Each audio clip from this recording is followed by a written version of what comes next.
Rich Dad Poor Dad. Chapter 1 Lesson 1, The Rich Don't Work for Money. Main quote. The poor and the middle class work for money. The rich have money work for them. Dad, can you tell me how to get rich? My dad put down the evening paper. Why do you want to get rich, son? Because today Jimmy's mom drove up in their new Cadillac, and they were going to their beach house for the weekend. He took 3 of his friends, but Mike and I weren't invited. They told us we weren't invited because we were poor kids. They did? My dad asked incredulously. Yeah, they did, I replied in a hurt tone. My dad silently shook his head, pushed his glasses up the bridge of his nose, and went back to reading the paper. I stood waiting for an answer. The year was 1956. I was 9 years old. By some twist of fate, I attended the same public school where the rich people sent their kids. We were primarily a sugar plantation town. The managers of the plantation and the other affluent people, such as doctors, business owners, and bankers, sent their children to this elementary school. After grade 6, their children were generally sent off to private schools. Because my family lived on one side of the street, I went to this school. Had I lived on the other side of the street, I would have gone to a different school with kids from families more like mine. After grade 6, these kids and I would go on to the public intermediate and high school. There was no private school for them or for me. My dad finally put down the paper. I could tell he was thinking. Well, son, he began slowly. If you want to be rich, you have to learn to make money. How do I make money? I asked. Well, use your head, son, he said, smiling. Even then I knew that really meant, that's all I'm going to tell you, or I don't know the answer, so don't embarrass me. A partnership is formed. The next morning, I told my best friend, Mike, what my dad had said. As best as I could tell, Mike and I were the only poor kids in this school. Mike was also in this school by a twist of fate. Someone had drawn a jog in the line for the school district, and we wound up in school with the rich kids. We weren't really poor, but we felt as if we were because all the other boys had new baseball gloves, new bicycles, new everything. Mom and Dad provided us with the basics like food, shelter, and clothes. But that was about it. My dad used to say, if you want something, work for it. We wanted things, but there was not much work available for 9-year-old boys. So what do we do to make money? Mike asked.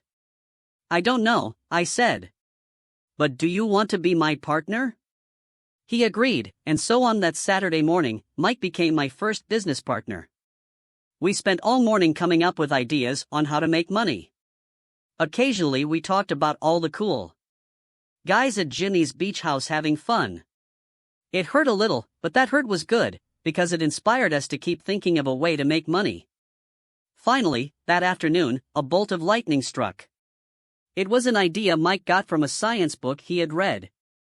Excitedly, we shook hands, and the partnership now Mike and I ran around our neighborhood, knocking on doors and asking our neighbors if they would save their toothpaste tubes for us. With puzzled looks, most adults consented with a smile. Some asked us what we were doing, to which we replied, we can't tell you. It's a business secret. My mom grew distressed as the weeks wore on. We had selected a site next to her washing machine as the place we would stockpile our raw materials. In a brown cardboard box that at one time held catsup bottles, our little pile of used toothpaste tubes began to grow. Finally, my mom put her foot down. The sight of her neighbor's messy, crumpled, used toothpaste tubes had gotten to her. What are you boys doing? She asked. And I don't want to hear again that it's a business secret.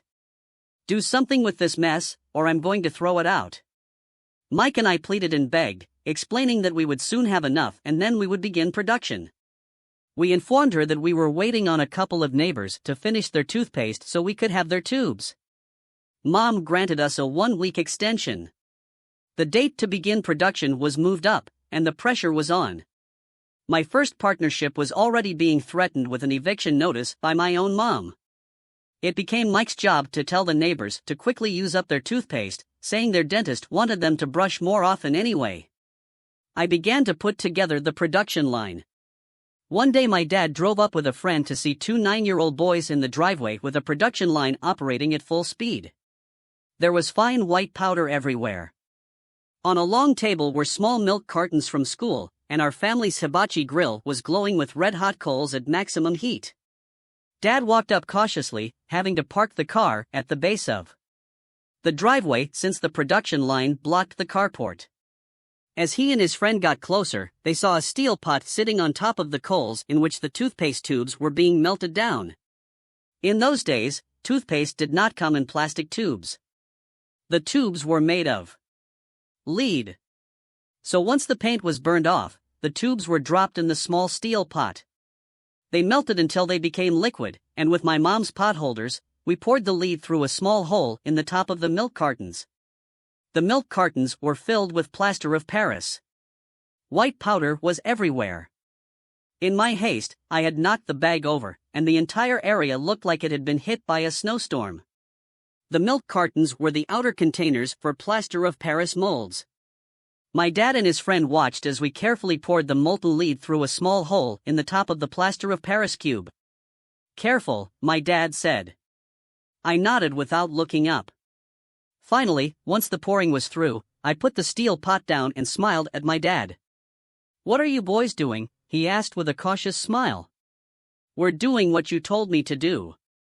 We're going to be rich," I said. "Yup," said Mike, grinning and nodding his head. "We're partners." "And what is in those plaster molds?" my dad asked.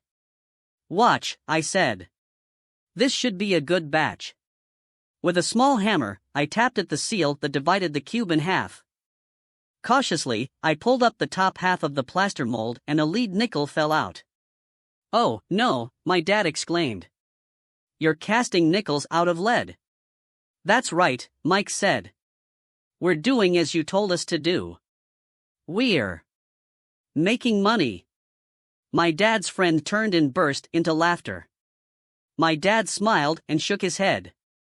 Along with a fire and a box of spent toothpaste tubes, in front of him were two little boys covered with white dust smiling from ear to ear.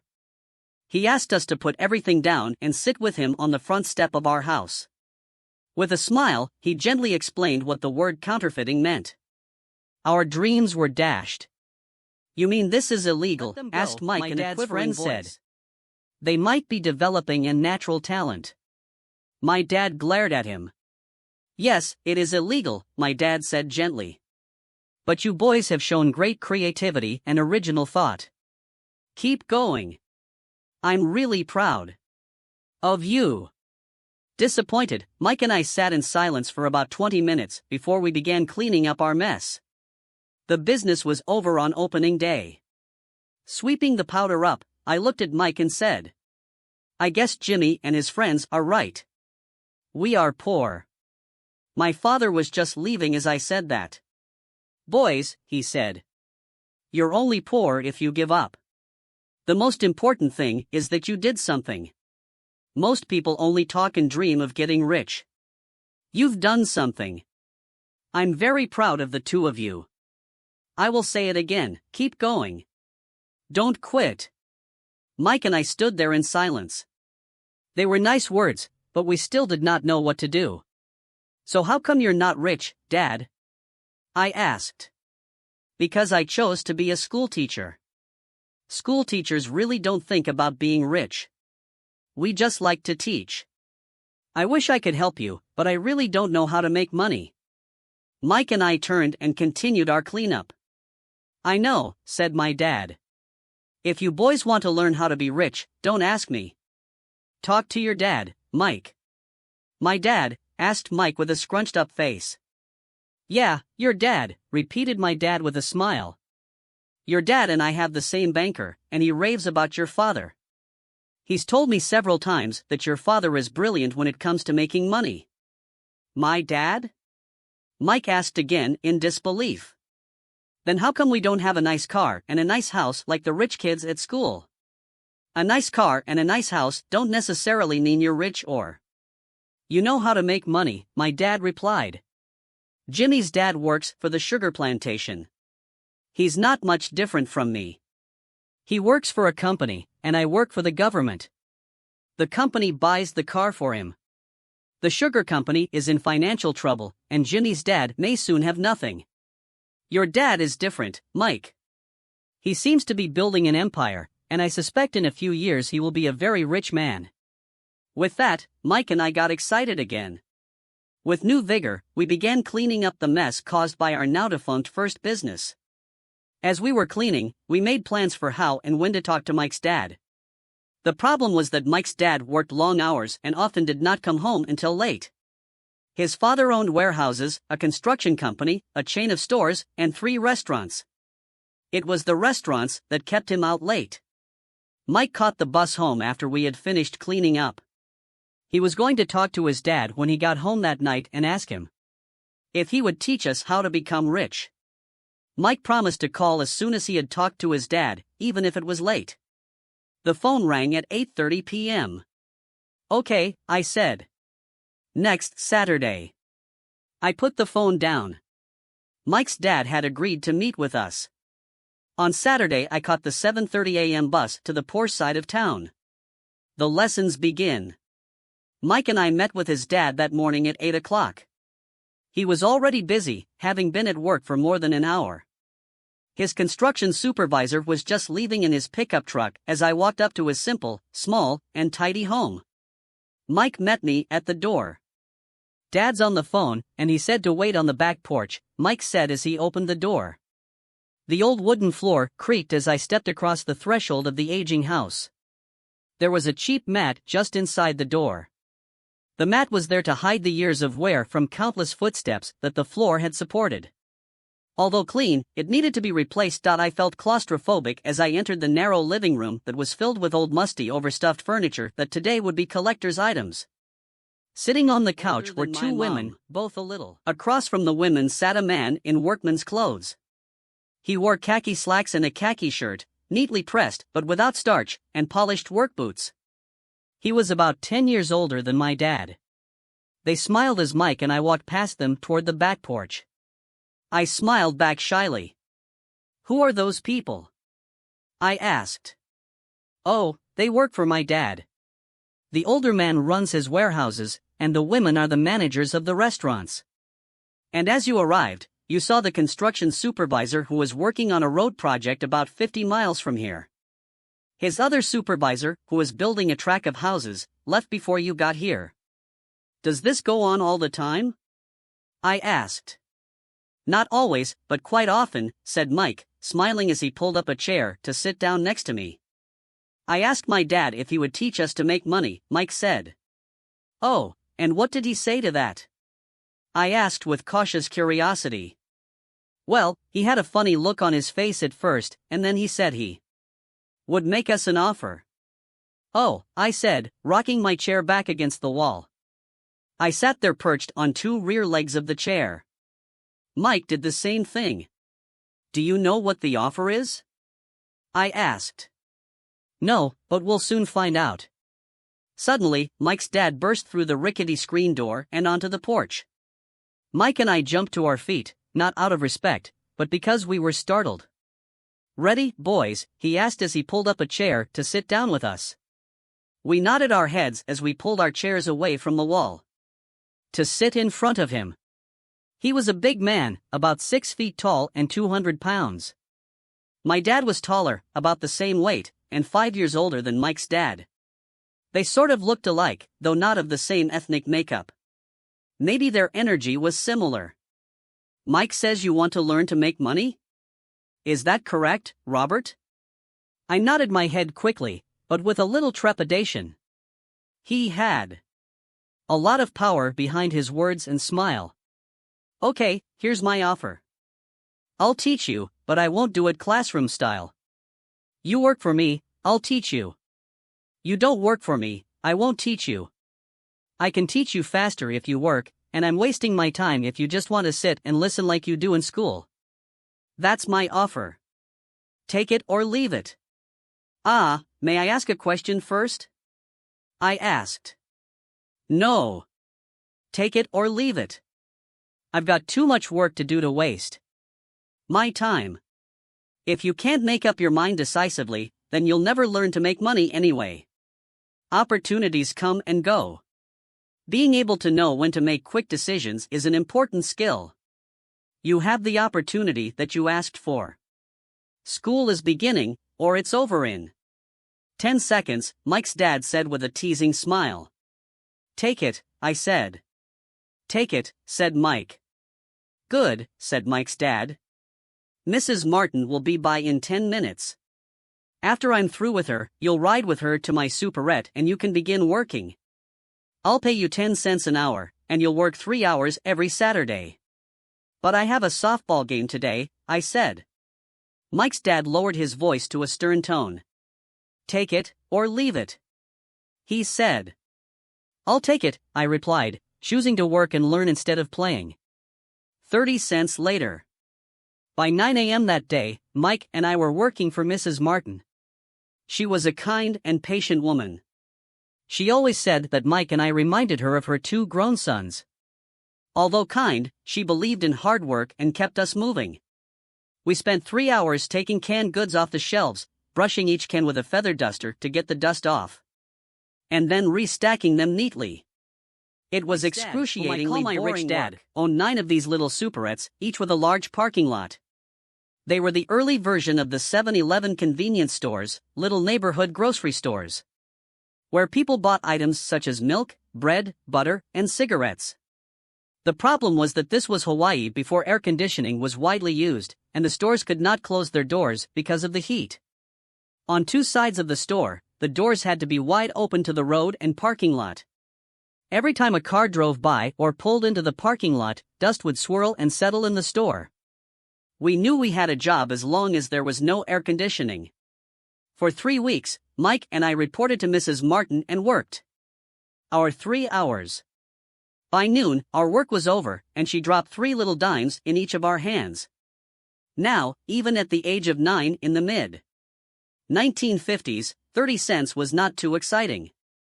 Comic books cost 10 cents back then, so I usually spent my money on comic books and went home.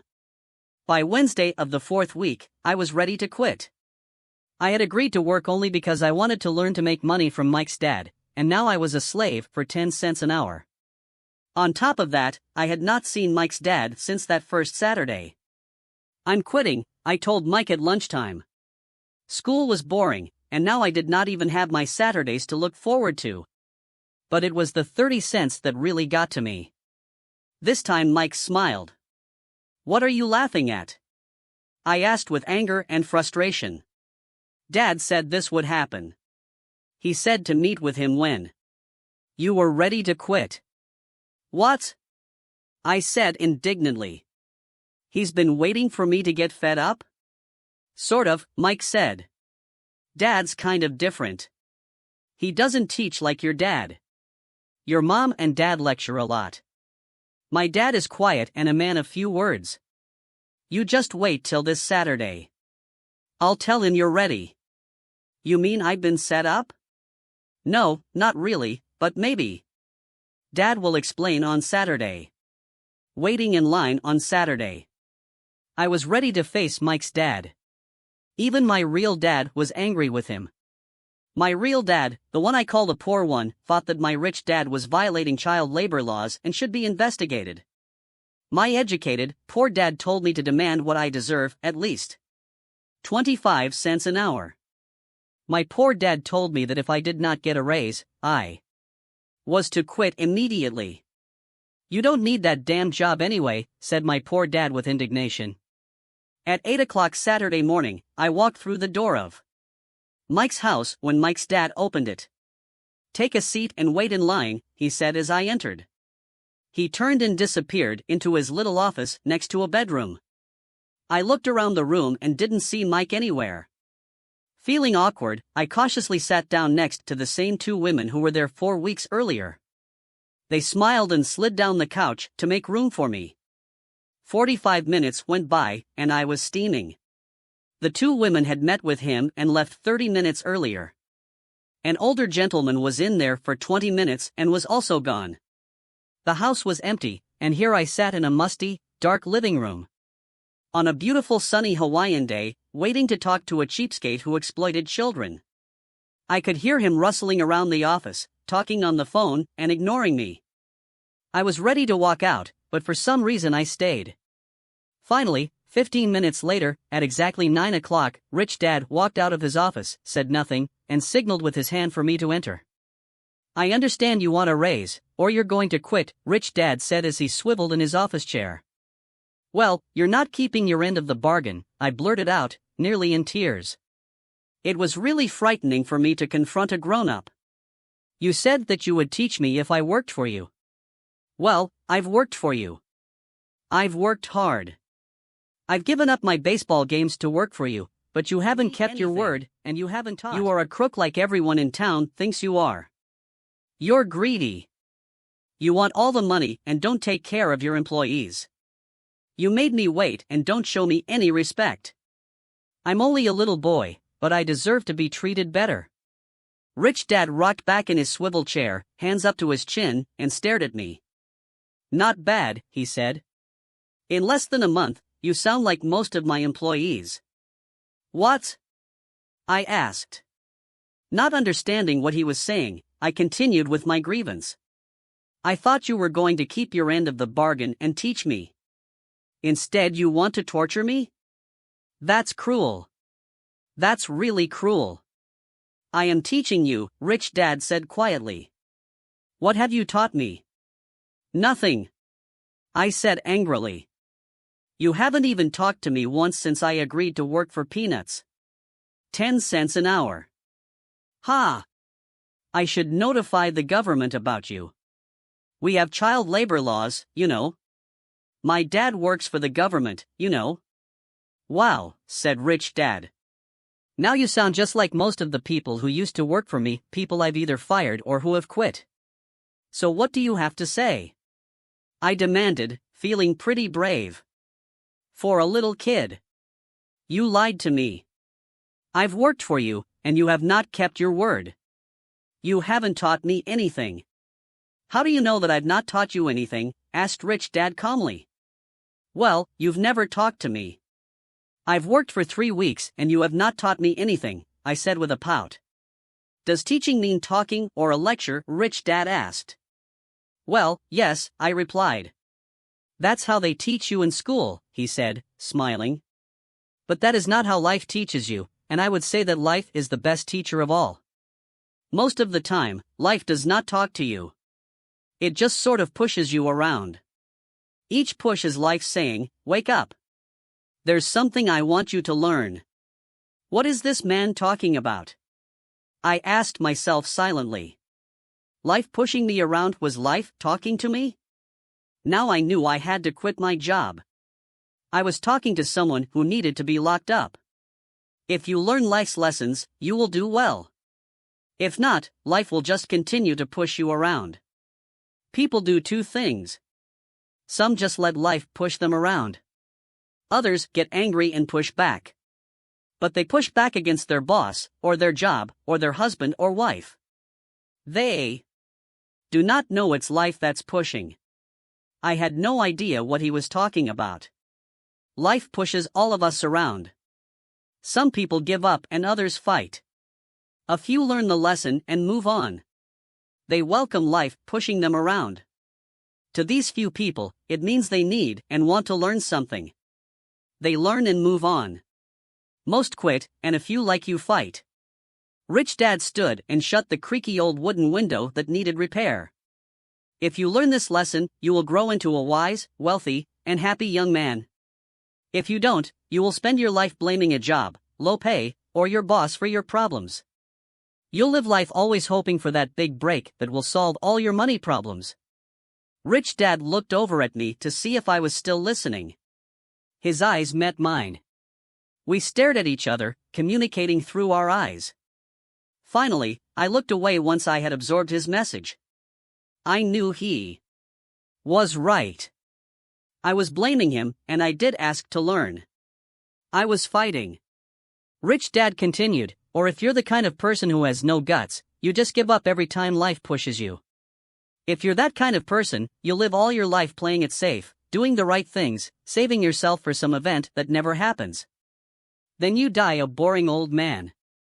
You'll have lots of friends who really like you because you were such a nice hard-working guy. But the truth is that you let life push you into submission. Deep down you were terrified of taking risks. You really wanted to win, but the fear of losing was greater than the excitement of winning. Deep inside, you and only you will know you didn't go for it. You chose to play it safe. Our eyes met again. You've been pushing me around? I asked. Some people might say that, smiled Rich Dad. I would say that. I just gave you a taste of life. What taste of life? I asked, still angry, but now curious and ready to learn. You boys are the first people who have ever asked me to teach them how to make money. I have more than 150 employees, and not one of them has asked me what I know about money. They ask me for a job and a paycheck, but never to teach them about money. So most will spend the best years of their lives working for money, not really understanding what it is they are working for. I sat there listening intently. So when Mike told me you wanted to learn how to make money, I decided to design a course that mirrored real life. I could talk until I was blue in the face, but you wouldn't hear a thing. So I decided to let life push you around a bit so you could hear me. That's why I only paid you 10 cents from working for only 10 cents an hour. I asked. That you're cheap and exploit your workers? Rich Dad rocked back and laughed heartily. Finally he said. You'd best change your point of view. Stop blaming me and thinking I'm the problem. If you think I'm the problem, then you have to change me. If you realize that you're the problem, then you can change yourself, learn something, and grow wiser. Most people want everyone else in the world to change but themselves. Let me tell you, it's easier to change yourself than everyone else.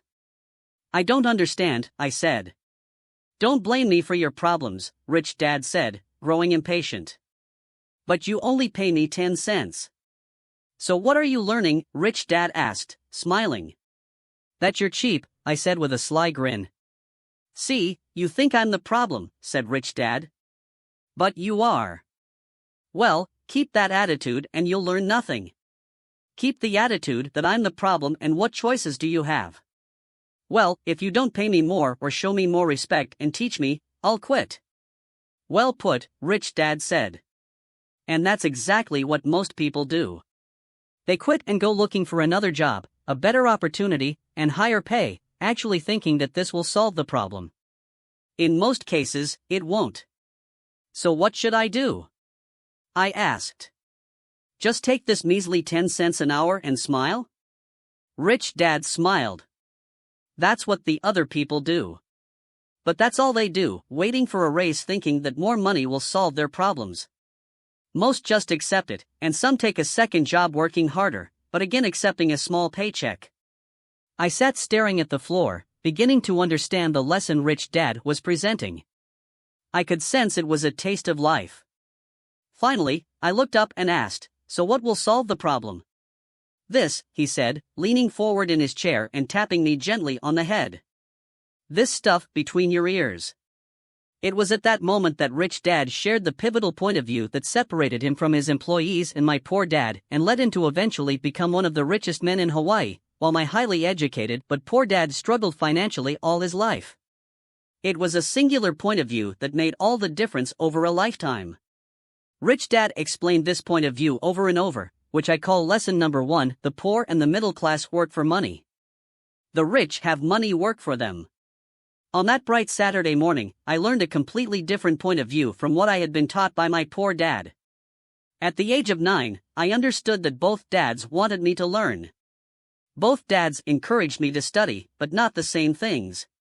My highly educated dad recommended that I do what he did.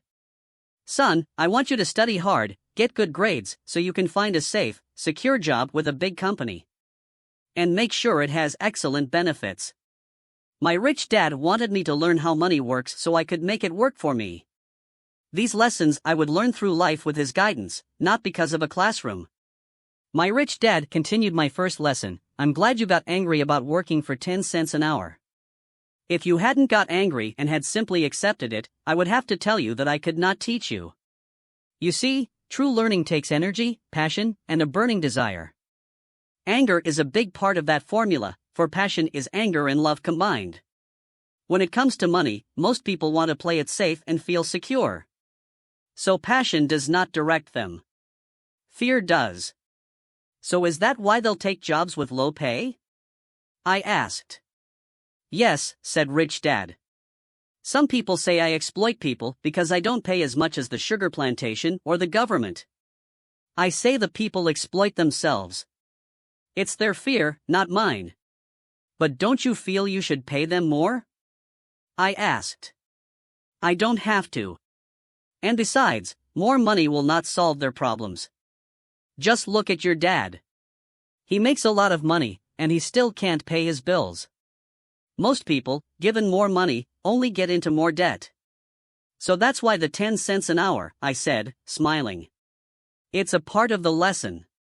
That's right, smiled Rich Dad. You see, your dad went to school and got an excellent education so he could get a high-paying job. But he still has money problems because he never learned anything about money in school. On top of that, he believes in working for money. And you don't? I asked. No, not really, said Rich Dad. If you want to learn to work for money, then stay in school. That is a great place to learn to do that.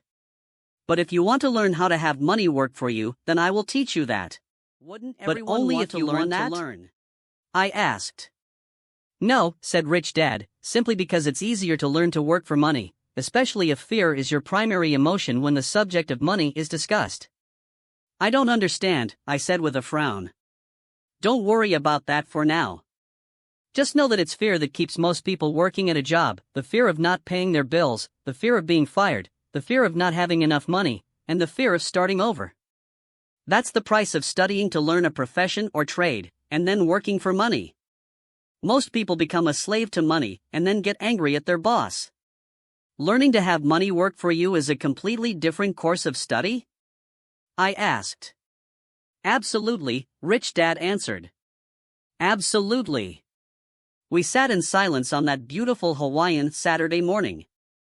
My friends had just started their Little League baseball game, but for some reason I was now thankful I had decided to work for 10 cents an hour. I sensed that I was about to learn something my friends wouldn't learn in school. Ready to learn? Asked Rich Dad. Absolutely, I said with a grin. I have kept my promise. I've been teaching you from afar, my Rich Dad said. At 9 years old, you've gotten a taste of what it feels like to work for money. Just multiply your last month by 50 years and you will have an idea of what most people spend their life doing. I don't understand, I said. How did you feel waiting in line to see me, once to get hired and once to ask for more money? Terrible, I said. If you choose to work for money, that is what life will be like, said Rich Dad. And how did you feel when Mrs. Martin dropped 3 dimes in your hand for 3 hours of work? I felt like it wasn't enough. It seemed like nothing. I was disappointed, I said. And that is how most employees feel when they look at their paychecks, especially after all the tax and other deductions are taken out. At least you got 100%. You mean most workers don't get paid everything? I asked with amazement. Heavens no, said Rich Dad. The government always takes its share first. How do they do that? I asked. Taxes, said Rich Dad. You're taxed when you earn. You're taxed when you spend. You're taxed when you save. You're taxed when you die. Why do people let the government do that to them? The rich don't, said Rich Dad with a smile. The poor and the middle class do. I'll bet you that I earn more than your dad, yet he pays more in taxes. How can that be? I asked. At my age, that made no sense to me.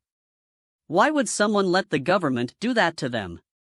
Rich Dad rocked slowly and silently in his chair, just looking at me. Ready to learn? He asked. I nodded my head slowly. As I said, there is a lot to learn. Learning how to have money work for you is a lifetime study. Most people go to college for 4 years. And their education ends. I already know that my study of money will continue over my lifetime, simply because the more I find out I need to know. Most people never study the subject. They go to work, get their paycheck, balance their checkbooks, and that's it. Then they wonder why they have money problems. They think that more money will solve the problem and don't realize that it's their lack of financial education that is the problem. So my dad has tax problems because he doesn't understand money? I asked, confused. Look, said Rich Dad, taxes are just one small section on learning how to have money work for you. Today, I just wanted to find out if you still have the passion to learn about money. Most people don't. They want to go to school, learn a profession, have fun at their work, and earn lots of money. One day they wake up with big money problems, and then they can't stop working. That's the price of only knowing how to work for money instead of studying how to have money work for you. So do you still have the passion to learn? Asked Rich Dad. I nodded my head. Good, said Rich Dad. Now get back to work. This time, I will pay you nothing. What? I asked in amazement. You heard me. Nothing. You will work the same 3 hours every Saturday, but this time you will not be paid 10 cents per hour. You said you wanted to learn to not work for money, so I'm not going to pay you anything. I couldn't believe what I was hearing. I've already had this conversation with Mike and he's already working, dusting, and stacking canned goods for free. You'd better hurry and get back there. You've got to pay something. You said you wanted to learn. If you don't learn this now, you'll grow up to be like the 2 women and the older man sitting in my living room, working for money and hoping I don't fire them. Or like your dad, earning lots of money only to be in debt up to his eyeballs, hoping more money will solve the problem. If that's what you want, I'll go back to our original deal of 10 cents an hour. Or you can do what most adults do, complain that there is not enough pay, quit, and go looking for another job. But what do? I asked. Rich Dad tapped me on the head. Use this, he said. If you use it well, you will soon thank me for giving you an opportunity and you will grow into a rich man. I stood there, still not believing what a raw deal I was handed. I came to ask for a raise, and somehow I was instead working for nothing. Rich Dad tapped me on the head again and said, use this. Now get out of here and get back to work. Lesson number 1, the rich don't work for money. I didn't tell my poor dad I wasn't being paid. He wouldn't have understood, and I didn't want to try to explain something I didn't understand myself. For 3 more weeks, Mike and I worked 3 hours every Saturday for nothing. The work didn't bother me, and the routine got easier, but it was the missed baseball games and not being able to afford to buy a few comic books that got to me. Rich Dad stopped by at noon on the 3rd week. We heard his truck pull up in the parking lot and sputter when the engine was turned off. He entered the store and greeted Mrs. Martin with a hug. After finding out how things were going in the store, he reached into the ice cream freezer, pulled out 2 bars, paid for them, and signaled to Mike and me. Let's go for a walk, boys. We crossed the street, dodging a few cars, and walked across a large grassy field where a few adults were playing softball. Sitting down at a lone picnic table, he handed Mike and me the treats. How's it going, boys? Okay, Mike said. I nodded in agreement. Learn anything yet? Rich Dad asked. Mike and I looked at each other, shrugged our shoulders, and shook our heads in unison. Avoiding one of life's biggest traps. Well, you boys had better start thinking. You're staring at one of life's biggest lessons. If you learn it, you'll enjoy a life of great freedom and security. If you don't, you'll wind up like Mrs. Martin and most of the people playing softball in this park. They work very hard for little money, clinging to the illusion of job security and looking forward to a 3-week vacation each year and maybe a skimpy pension after 45 years of service. If that excites you, I'll give you a raise to 25 cents an hour. But these are good, hard-working people. Are you making fun of them? I demanded. A smile came over Rich Dad's face. Mrs. Martin is like a mother to me. I would never be that cruel. I may sound unkind because I'm doing my best to point something out to the 2 of you. I want to expand your point of view so you can see something most people never have the benefit of seeing because their vision is too narrow. Most people never see the trap they are in. Mike and I sat there, uncertain of his message. He sounded cruel, yet we could sense he was trying to drive home a point. With a smile, Rich Dad said, "Doesn't that 25 cents an hour sound good? Doesn't it make your heart beat a little faster?" I shook my head no, but it really did. 25 cents an hour would be big bucks to me. "Okay, I'll pay you $1 an hour," Rich Dad said, with a sly grin. Now my heart started to race. My brain was screaming, "Take it! Take it!" I could not believe what I was hearing. Still, I said nothing. "Okay, $2 an hour." My little brain and heart nearly exploded. After all, it was 1956 and being paid $2 an hour would have made me the richest kid in the world. I couldn't imagine earning that kind of money. I wanted to say yes. I wanted the deal. I could picture a new bicycle, new baseball glove, and the adoration of my friends when I flashed some cash. On top of that, Jimmy and his rich friends could never call me poor again. But somehow my mouth stayed shut. The ice cream had melted and was running down my hand. Rich Dad was looking at two boys staring back at him, eyes wide open and brains empty. He was testing us, and he knew there was a part of our emotions that wanted to take the deal.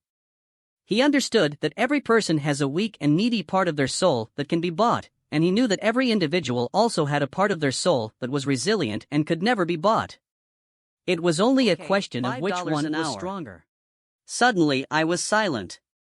Something had changed. The offer was too big and ridiculous.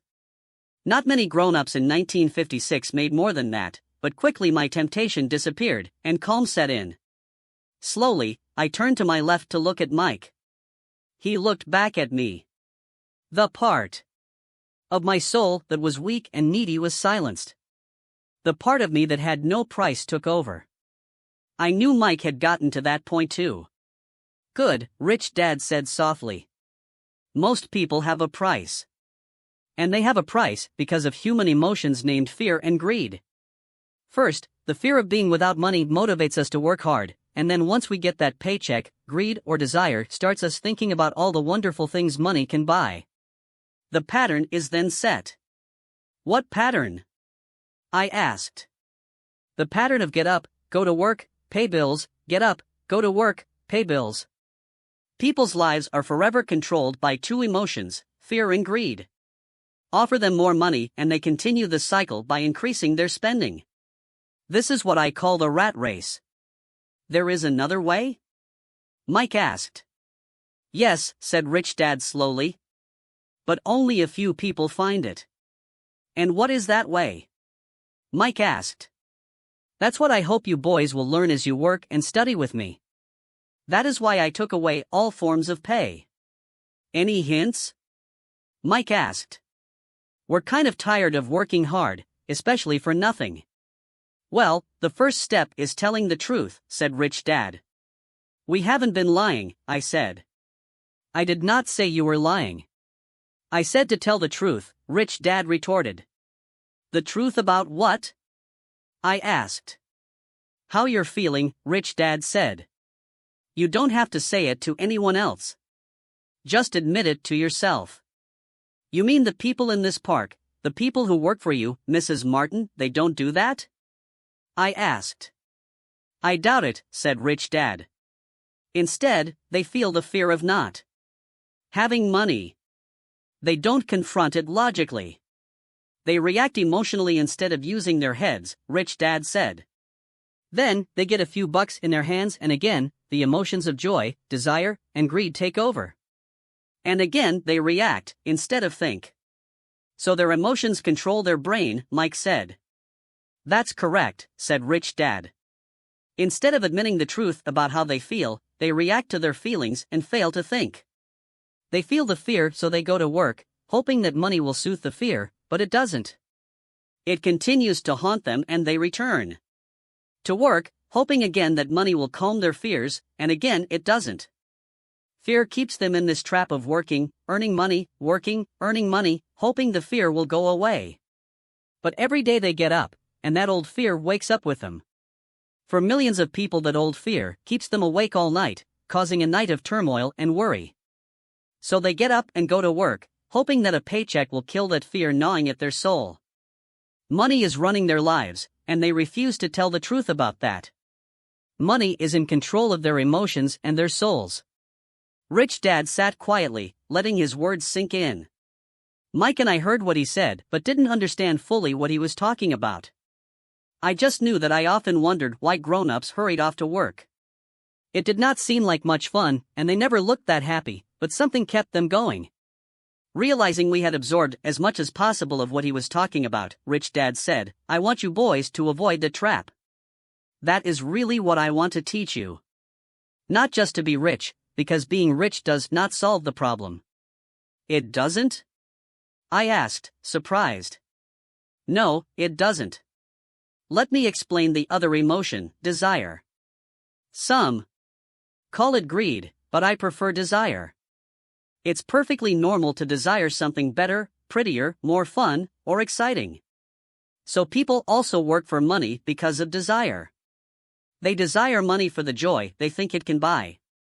But the joy that money brings is often short-lived, and they soon need more money for more joy, more pleasure, more comfort, and more security. So they keep working, thinking money will soothe their souls that are troubled by fear and desire. But money can't do that. Even rich people do this? People included, said Rich Dad. In fact, the reason many rich people are rich isn't because of desire, but because of fear. They believe that money can eliminate the fear of being poor, so they amass tons of it, only to find the fear gets worse. Now they fear losing the money. I have friends who keep working even though they have plenty. I know people who have millions who are more afraid now than when they were poor. They're terrified of losing it all. The fears that drove them to get rich got worse. That weak and needy part of their soul is actually screaming louder. They don't want to lose the big houses, the cars, and the high life money has bought them. They worry about what their friends would say if they lost all their money. Many are emotionally desperate and neurotic, although they look rich and have more money. So, is a poor man happier? I asked. No, I don't think so, replied Rich Dad. The avoidance of money is just as psychotic as being attached to money. As if on cue, the town derelict went past our table, stopping by the large rubbish can and rummaging around in it. The three of us watched him with great interest, when before we probably would have just ignored him. Rich Dad pulled $1 out of his wallet and gestured to the older man. Seeing the money, the derelict came over immediately, took the bill, thanked Rich Dad profusely, and hurried off, ecstatic with his good fortune. He's not much different from most of my employees, said Rich Dad. I've met so many people who say, "Oh, I'm not interested in money." Yet they'll work at a job for 8 hours a day. That's a denial of truth.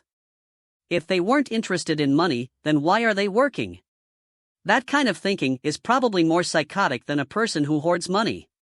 As I sat there listening to my Rich Dad, my mind flashed back to the countless times my own dad said, "I'm not interested in money." He said those words often. He also covered himself by always saying, "I work because I love my job." So what do we do? I asked. Not work for money until all traces of fear and greed are gone? No, that would be a waste of time, said Rich Dad. Emotions are what make us human. The word emotion stands for energy in motion.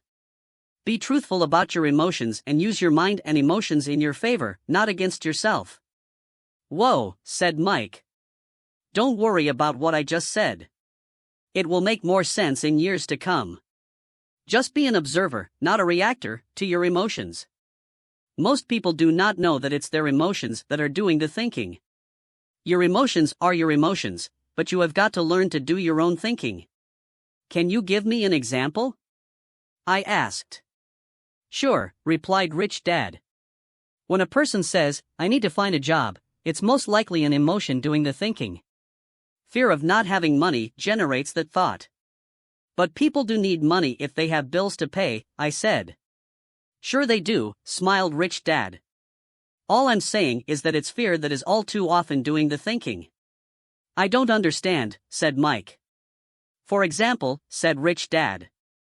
If the fear of not having enough money arises, instead of immediately running out to get a job, they instead might ask themselves this question: will a job be the best solution to this fear over the long run? In my opinion, the answer is no. A job is really a short-term solution to a long-term problem. But my dad is always saying, stay in school and get good grades, so you can find a safe, secure job, I interjected, somewhat confused. Yes, I understand he says that, said Rich Dad, smiling. Most people recommend that, and it's a good path for most people. But people make that recommendation primarily out of fear. You mean my dad says that because he's afraid? Yes, said Rich Dad. He's terrified that you won't earn enough money and won't fit into society. Don't get me wrong. He loves you and wants the best for you. I too believe an education and a job are important, but it won't handle the fear. You see, that same fear that makes him get up in the morning to earn a few bucks is the fear that is causing him to be so fanatical about your going to school. So what do you recommend? I asked. I want to teach you to master the power of money, instead of being afraid of it. They don't teach that in school, and if you don't learn it, you become a slave to money.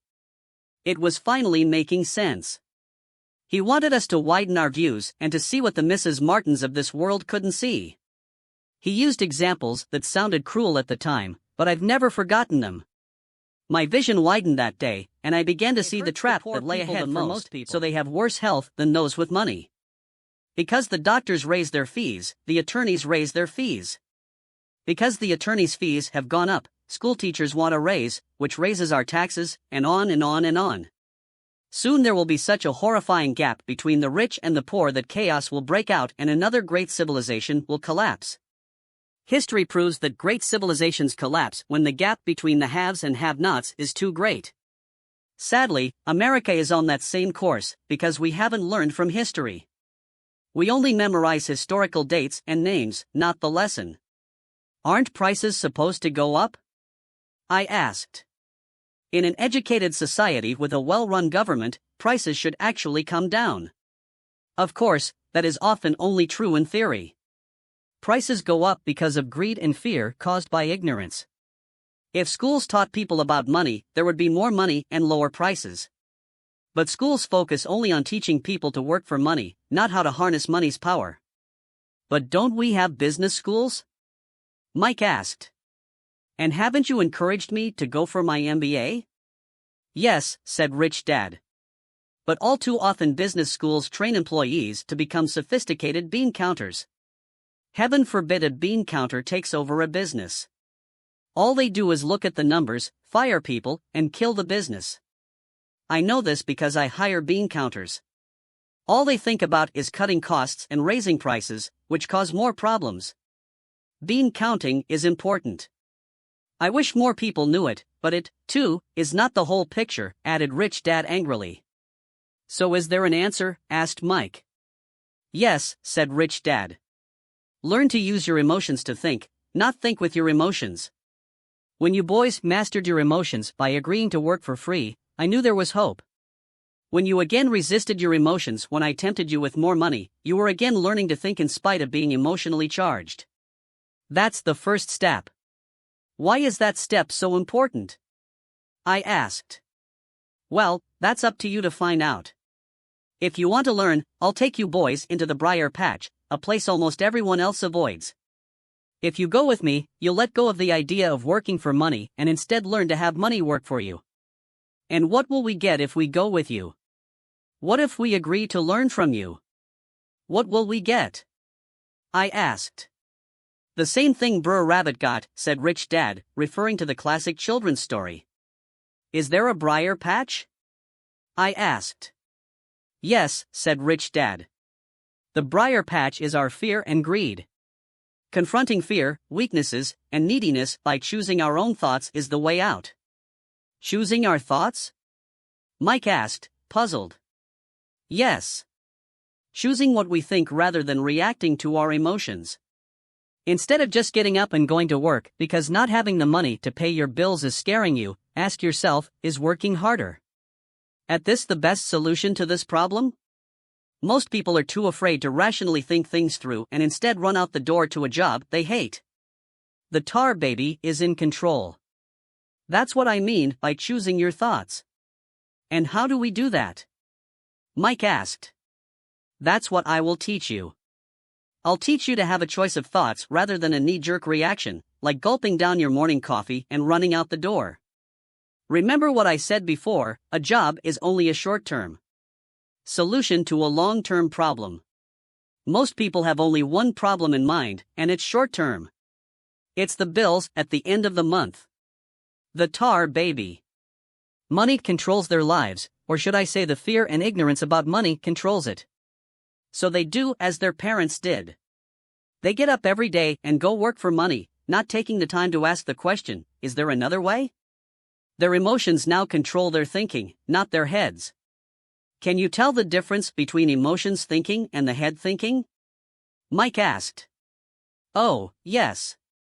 I hear it all the time, said Rich Dad. I hear things like, well, everyone has to work. Or, the rich are crooks. Or I'll get another job.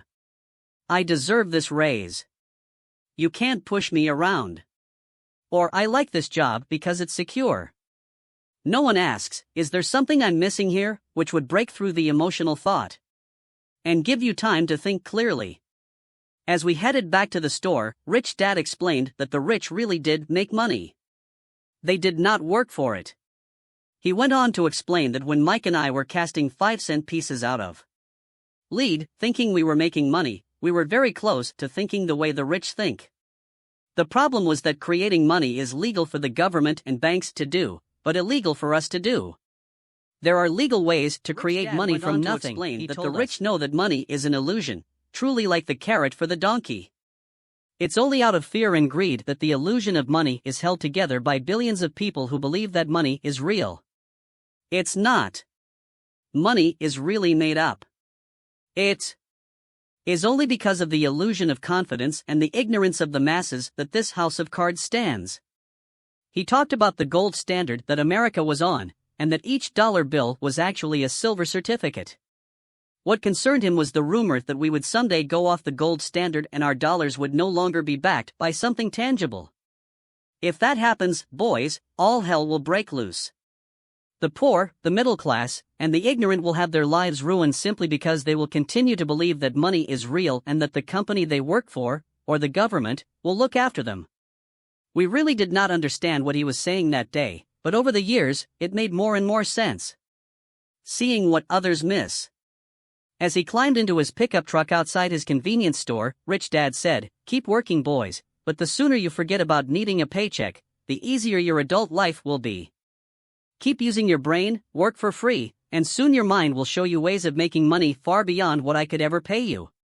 You will see things that other people never see." Most people never see these opportunities because they're looking for money and security, so that's all they get. The moment you see one opportunity, you'll see them for the rest of your life. The moment you do that, I'll teach you something else. Learn this, and you'll avoid one of life's biggest traps. Mike and I picked up our things from the store and waved goodbye to Mrs. Martin. We went back to the park, to the same picnic bench, and spent several more hours thinking and talking. We spent the next week at school thinking and talking, too. For 2 more weeks, we kept thinking, talking, and working for free. At the end of the second Saturday, I was again saying goodbye to Mrs. Martin and looking at the comic book stand with a longing gaze. The hard thing about not even getting 30 cents every Saturday was that I didn't have any money to buy comic books. Suddenly, as Mrs. Martin said goodbye to Mike and me, I saw her do something I'd never seen her do before. Mrs. Martin was cutting the front page of the comic book in half. She kept the top half of the comic book cover and threw the rest of the book into a large cardboard box. When I asked her what she did with the comic books, she said, "I throw them away. I give the top half of the cover back to the comic book distributor for credit when he brings in the new comics. He's coming in an hour." Mike and I waited for an hour. Soon the distributor arrived, and I asked him if we could have the comic books. "To my delight," he said, "you can have them if you work for this store and do not resell them. Remember our old business partnership?" Well, Mike and I revived. It's using a spare room in Mike's basement, we began piling hundreds of comic books in that room. Soon our comic book library was open to the public. We hired Mike's younger sister, who loved to study, to be head librarian. She charged each child 10 cents admission to the library, which was open from 2:30 p.m. to 4:30 p.m. every day after school. The customers, the children of the neighborhood, could read as many comics as they wanted in 2 hours. It was a bargain for them since a comic cost 10 cents each, and they could read 5 or 6 in 2 hours. Mike's sister would check the kids as they left to make sure they weren't borrowing any comic books. She also kept the books, logging in how many kids showed up each day, who they were, and any comments they might have. Mike and I averaged $9.50 per week over a 3-month period. We paid his sister $1 a week and allowed her to read the comics for free, which she rarely did since she was always studying. Mike and I kept our agreement by working in the store every Saturday and collecting all the comic books from the different stores. We kept our agreement to the distributor by not selling any comic books. We burned them once they got too tattered. We tried opening a branch office, but we could never quite find someone as trustworthy and dedicated as Mike's sister. At an early age, we found out how hard it was to find. The library first opened, a fight broke out in the room. Some bullies from another neighborhood pushed their way in, and Mike's dad suggested we shut down the business. So our comic book business shut down, and we stopped working on Saturdays at the convenience store. But Rich Dad was excited because he had new things he wanted to teach us. He was happy because we had learned our first lessons so well. We learned to make money work for us. By not getting paid for our work at the store, we were forced to use our imaginations to identify an opportunity to make money. By starting our own business, the comic book library, we were in control of our own finances, not dependent on an employer. The best part was that our business generated money for us, even when we weren't physically there. Our money worked for us. Instead of paying us money, Rich Dad had given us so much more.